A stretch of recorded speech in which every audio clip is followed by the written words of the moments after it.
Hi guys! Welcome ulit sa aking vlog at ngayong episode na to, lulutuin natin ang slow roast beef brisket. Tara, umpisahan na natin.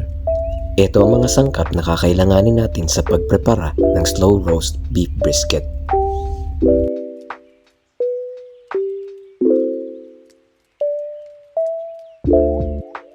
Para sa ating dry ingredients, kailangan natin ng garlic powder, paprika powder, ground black pepper, at syempre ng salt. Para naman sa ating wet ingredients, kailangan natin ng honey at ng mustard. Syempre, kailangan din natin ang ating beef brisket na at least 4 to 5 kilograms.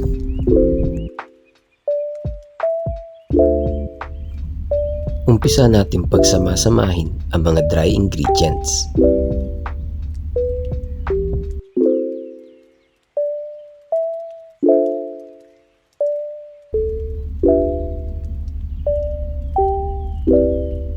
Haluin natin itong maigi.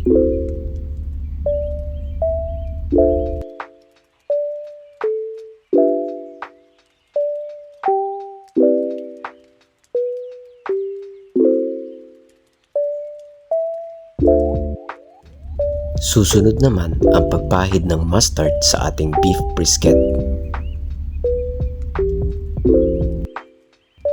Ikalat nating maigi ang mustard sa beef brisket.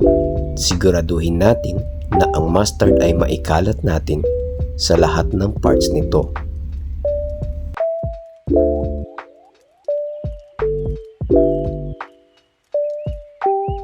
Susunod naman nating ilagay ang honey.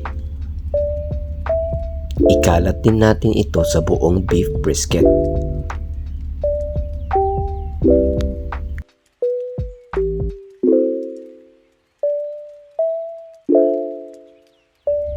Ngayon, pwede na nating ibudbod ang pinaghalo nating mga dry ingredients sa beef brisket.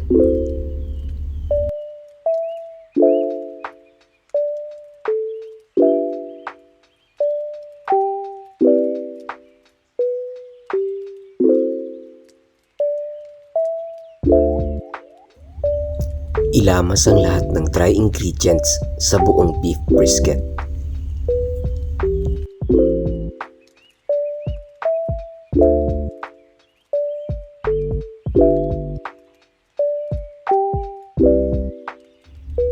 Matapos nito, ay pwede na nating ilipat ang ating beef brisket sa grill and pan. I-rest natin ito ng at least 1 hour sa room temperature.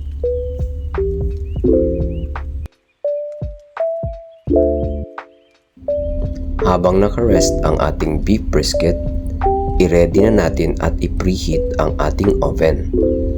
Ilagay ang temperature sa 107 degrees Celsius.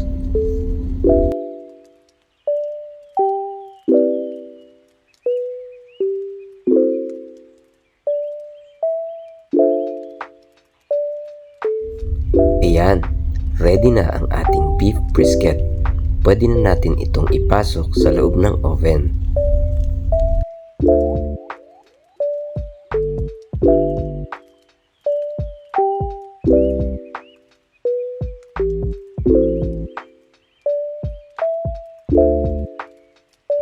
Lutuin natin ang beef brisket sa loob ng 3 oras.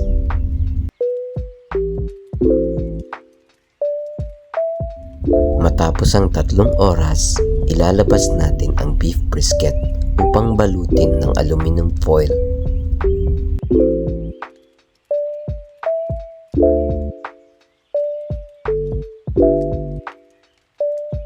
Sa pagbalot ng aluminum foil, siguraduhin natin na ito'y nakasilyadong maigi upang hindi ma-dry ang ating beef brisket.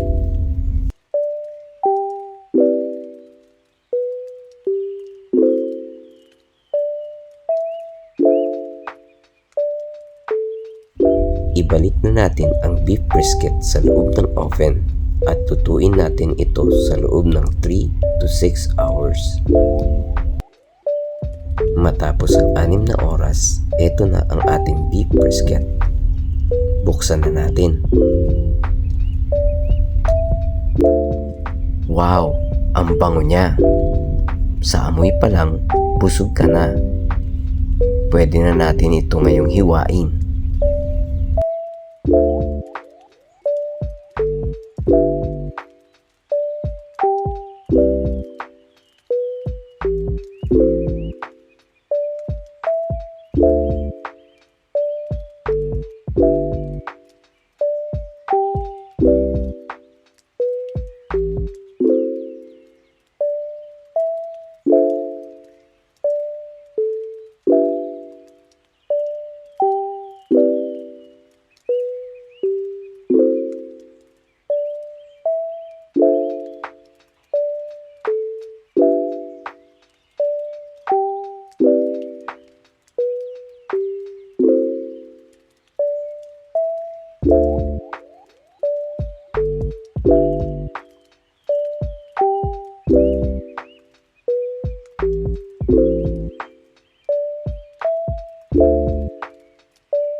Ayan na, pwede na natin ito ngayong iserve.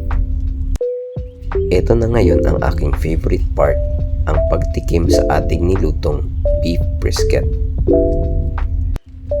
Wow, napakasarap nito, malambot ito at juicy.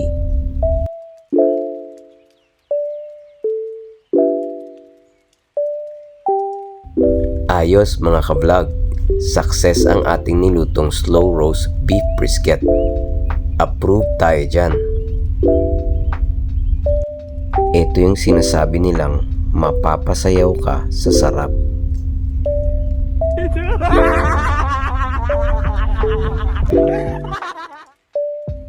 Hanggang sa muli, salamat sa inyo mga ka-vlog.